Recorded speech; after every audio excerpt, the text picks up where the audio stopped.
करने पधारे हमारे संघ के पूर्व सर कार्यवाह माननीय भैया जोशी जी, भैया जी का आना ही अपने आप में ऊर्जा देने के लिए उन्हें समूचा मार्गदर्शन किया। जोरदार ताली बजाकर अभिनंदन करें माननीय भैया जी। खास तौर पे अपने देश के लिए, अपनी संस्कृति के लिए समूचा जीवन देने वाली एक लंबी मालिका हमारे यहाँ है और ऐसे अच्छे कामों को लगातार बढ़ावा देते हुए आप खास तौर पे नागपुर से बाय रोड यहाँ आए और इसी स्वदेशी मेले की अवधारणा को आगे बढ़ाने के लिए आज हमारे मंच पर मौजूद है अखिल भारतीय सह संयोजक श्रीमान अजय पतकी जी, डॉक्टर सुधीर दाते जी, दोनों हमारे क्षेत्रीय सह संयोजक, अखिल भारतीय सह संयोजक और क्षेत्रीय संयोजक डॉक्टर सुधीर दाते जी, आरपी माहेश्वरी जी मध्य क्षेत्र के कोष प्रमुख हैं। मेरे साथ दो मंत्री पधारे, माननीय राव उदय प्रताप सिंह जो प्रभारी मंत्री है बालाघाट के। इस अवसर पर हमारे पशुपालन मंत्री श्रीमान लखन पटेल जी, माननीय सांसद श्रीमती भारती पारधी जी, विधायक श्रीमान गौरव पारधी जी, पूर्व मंत्री श्रीमान गौरीशंकर बिसेन जी, विधायक राजकुमार कराहे जी, जिलाध्यक्ष रामकिशोर कावरे जी, पूर्व विधायक पूर्व मंत्री प्रदीप जायसवाल जी, श्रीमती भारती ठाकुर जी, अध्यक्ष नगरपालिका, श्रीमान भगत नेताम जी, पूर्व विधायक रमेश रंगलाना जी, जिलाध्यक्ष पूर्व हमारी श्रीमती मौसम बिसेन जी, श्री रमेश भटेरी जी, पूर्व विधायक। बहुत सारे नाम ले सकता हूं लेकिन जोरदार ताली बजा के पूरे मंच का अभिनंदन करें आनंद के साथ। आज स्वदेशी मेले के उद्घाटन के अवसर पर यद्यपि मुझे बताया गया है कि हमारा ये जो स्वदेशी मेले का क्रम है यह 1999 से प्रारंभ है।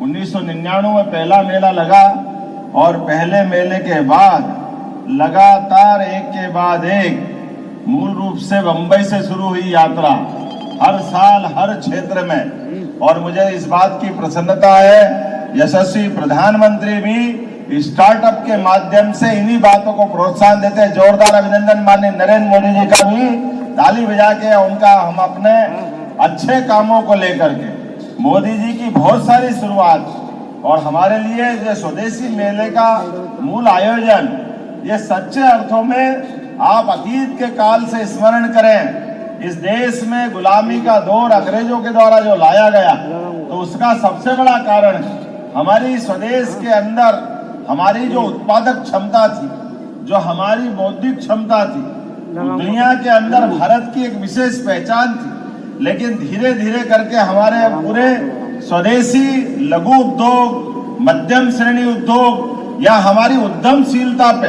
प्रश्न लगाते हुए उस काल के प्रवाह में अपनी युक्ति बुद्धि से हमारी प्रतिभाओं के साथ जो दुराचार किया गया, मुझे इस बात की प्रसन्नता है हमारे इस स्वदेशी मेले के माध्यम से जो आज ही मैं देख रहा हूं अपने इस आयोजन में लगभग कितने हजार आप बता रहा हूं, अभी तक के 37,000 स्टार्टअप को प्रोत्साहन दिया है।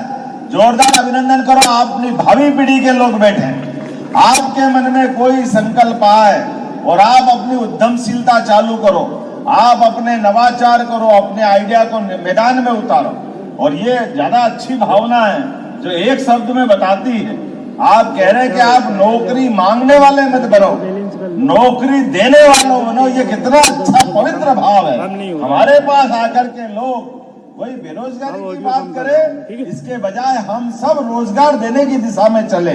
मूल मंत्र बहुत गंभीर लेकिन बहुत महत्व का है।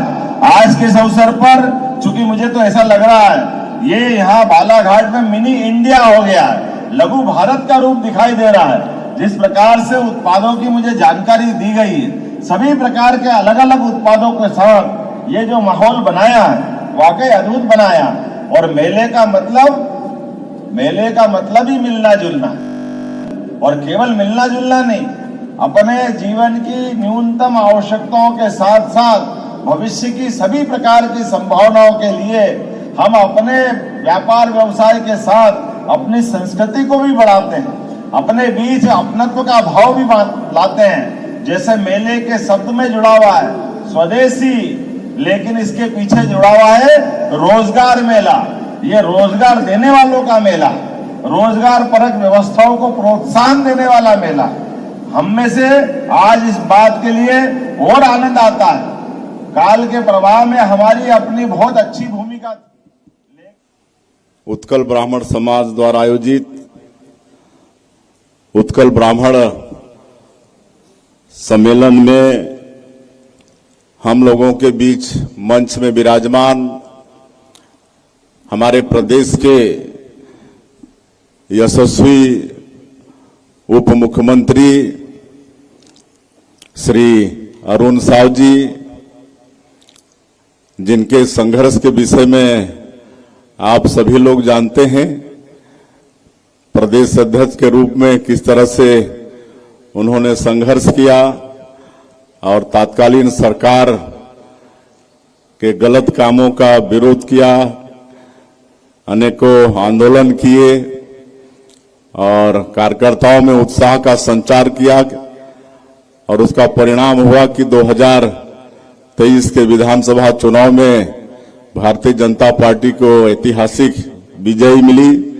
ऐसे आदरणीय श्री अरुण साव जी, आपके रायगढ़ विधानसभा के लोकप्रिय विधायक और छत्तीसगढ़ सरकार के वित्त मंत्री, युवाओं के प्रेरणा के स्रोत आदरणीय श्री ओपी चौधरी जी, उत्कल ब्राह्मण समाज के गौरव, जो सभी ओडिया समाज लगाइए, हमारी सरकार आपको प्रोत्साहन देगी। इसके माध्यम से मध्य प्रदेश में अभी तक, भैया जी को बताना चाहूंगा भाई साहब, हमारे यहाँ अभी तक हमारी जो 5 रीजनल कॉन्क्लेव हुई, रीवा, जबलपुर, सागर, ग्वालियर, ये जो उज्जैन, यहाँ कभी रीजनल कॉन्क्लेव ही नहीं हुई थी। पहली बार मुझे तो आश्चर्य लगा, बड़े बड़े उद्योगपति जब वो आकर के ग्वालियर में बैठे, तो नाम बताना चाहूंगा, केवल संकेत में 5 सबसे बड़े बड़े उद्योगपतियों में से एक, वो कह रहे हम तो ग्वालियर ही पहली बार आए। अब कैसा अटपटा लगता है कि वो ग्वालियर पहली बार आए। जबलपुर में आने का हमने पहली बार मौका लिया। रीवा सागर की तो बात ही समझ में नहीं आई। तो रीवा और सागर में हमारे अधिकारियों से हमने कहा कि आप सागर में भी रीजनल कॉन्क्लेव कर सकते हैं, ये संभाग केंद्र है, यहाँ उद्योग धंधे क्यों नहीं हो सकते? जरूर होना चाहिए। लेकिन जब तारीख तय कर रहे थे, वो अधिकारी मना कर रहे थे कि साहब रीवा में कौन आएगा, सागर में कौन आएगा। लेकिन जब इंडस्ट्री कॉन्क्लेव हुई, मुझे इस बात की प्रसन्नता, अकेले रीवा और सागर मिला करके पूरे 5 स्थान पर 2.5 लाख करोड़ के इन्वेस्टमेंट के प्लान मंजूर हुए हैं। 2.5 लाख करोड़ और 2 लाख से ज्यादा लोगों को रोजगार के अवसर मिलेंगे। अगर हमको प्रदेश को आगे बढ़ाना है तो देश के साथ कदम से कदम मिला के चलना पड़ेगा, और ऐसे में ये जगह जगह रोजगार मेले की जरूरत पड़ेगी। और मुझे इस बात की प्रसन्नता है, अभी हमने अपनी संभाग की तो क्रम चालू किया ही है। अभी इसी 7 तारीख को नर्मदापुरम जैसी जगह पर, पुराना होशंगाबाद जिला, जहां हम रीजनल कॉन्क्लेव कर रहे हैं, पहले हमने 250 हेक्टेयर जमीन रखी कि यही उड़ जाए तो बहुत है। लेकिन अभी तो हमारी मीटिंग हुई नहीं है, लेकिन हमारे लिए तुरंत ध्यान में आया आज से 1 महीने पहले कि 250 हेक्टेयर तो जा रही है, 250 और चाहिए। फिर 250 की 500 कर ली, लेकिन 8 दिन पहले आज की स्थिति ये बनी कि 500 हेक्टेयर फिर देना पड़ रही है। ये है बदलते दौर का समय, जिसमें नवकरणीय ऊर्जा का ऊर्जा पार्क और ऐसी बहुत सारी चीजों के लिए आपको भी बताना चाहूंगा। हमारे यहाँ पे जो उद्योगपति बैठे वो भी समझ सकते हैं कि अगर आप रेडीमेड गारमेंट्स की फैक्ट्री लगाते हो मध्य प्रदेश के अंदर, तो मध्य प्रदेश के अंदर हमारी जो माताएं बहनें या भाई जो उसमें काम करेंगे, प्रति व्यक्ति काम करने वाले व्यक्ति के लिए 5,000 रुपया महीने का प्रोत्साहन 10 साल तक मध्य प्रदेश सरकार देने वाली है, ताकि हमारी इंडस्ट्री अपने बलबूते पे खड़ी हो सके। हमको अगर इंडस्ट्री लगवाना है तो हमको श्रमिकों में भी मदद करना पड़ेगी, हमको बिजली में भी मदद करना पड़ेगी। पानी, बिजली, जमीन, बनी हुई सारी व्यवस्था, इस सब में हम पर्याप्त प्रोत्साहन दे रहे हैं। आज इस प्रोत्साहन देने के बलबूते पर हमने बड़ा लक्ष्य भी लिया है कि आने वाले समय में जो हमारी वर्तमान में जब हमारी सरकार बनी उस समय 3.25 लाख करोड़ का बजट था, हमने 3.5 लाख करोड़ का बजट किया है और 5 साल के अंदर हमारे सभी सोर्सेस के बलबूते पर इसको 7 लाख करोड़ तक ले जाने का हमने लक्ष्य लिया है। यह मध्य प्रदेश के अंदर हमारी एक बड़ी छलांग का निर्णय है, जिसके भरोसे से हमारे सभी सेक्टर में आज बदलाव कैसा है आपको बताना चाहूंगा। 2003-4 तक हमारे प्रदेश के अंदर केवल 5 मेडिकल कॉलेज थे। जब इतना बड़ा प्रदेश और इतना बड़ा देश, ऐसे में मध्य में बना हुआ मध्य प्रदेश, तो 5 मेडिकल कॉलेज के बलबूते पर जब हमारे आज की स्थिति में 2003-4 से लगा करके 2024 तक अभी हमारे 17 मेडिकल कॉलेज चल रहे हैं गवर्नमेंट। ये हमारी अपनी 12 मेडिकल कॉलेज हमने ये 20 साल में खोले, लेकिन मैं बताना चाहूंगा कि 13 मेडिकल कॉलेज प्राइवेट भी है, अर्थात 30 मेडिकल कॉलेज हमारे अपने बनकर तैयार हुए और 1 साल के अंदर 12 मेडिकल कॉलेज फिर लोकार्पित करेंगे। हमने पीपीपी मॉडल पे भैया जी एक निर्णय किया है कि मेडिकल कॉलेज के लिए हमको क्यों अपना हॉस्पिटल अलग से बनाओ, पूरा कैंपस बनाओ। सरकारी हॉस्पिटल हमारा है, उस सरकारी हॉस्पिटल में डॉक्टर भी है, नर्स भी है, पैरामेडिकल स्टाफ भी है, उसको जोड़ करके मेडिकल कॉलेज बना दो। पूरी दुनिया में ऐसा होता, केवल भारत में ये नाटक था कि नहीं अलग से आप अपना मेडिकल कॉलेज वाले हॉस्पिटल अलग बनाएंगे, वो वहां अपनी चिंता करेंगे। हमने कहा इसकी जरूरत नहीं, तो इस बलबूते पर 12 मेडिकल कॉलेज के हमने टेंडर लगा दिए। उस 12 के बलबूते पर ये अपने मध्य प्रदेश के अंदर एक और बड़ा काम किया। पहले हेल्थ एजुकेशन अलग और हेल्थ डिपार्टमेंट अलग, दोनों अलग अलग चलते थे। हमने कहा अलग अलग की जरूरत नहीं, ये एक ही जरूरत, एक ही मंत्री इसको काम देखेगा। तो शपथ के साथ दोनों मंत्रालय को इकट्ठा किया। हमारा एक एक पैसा समाज के हित का पैसा है, इसका सदुपयोग होना चाहिए, शासन सुशासन की दिशा में बढ़ना चाहिए। और केवल एलोपैथिक नहीं, आपका बालाघाट भी है। हमने 13 आयुर्वेदिक कॉलेज बनाने का भी निर्णय किया है, जिसमें बालाघाट भी है, जहां बालाघाट में हम आयुर्वेदिक कॉलेज मेडिकल कॉलेज देने वाले हैं। अरे चिकित्सा की व्यवस्था में आयुर्वेद तो सबकी एक तरह से प्राण है, पूरी चिकित्सा व्यवस्था।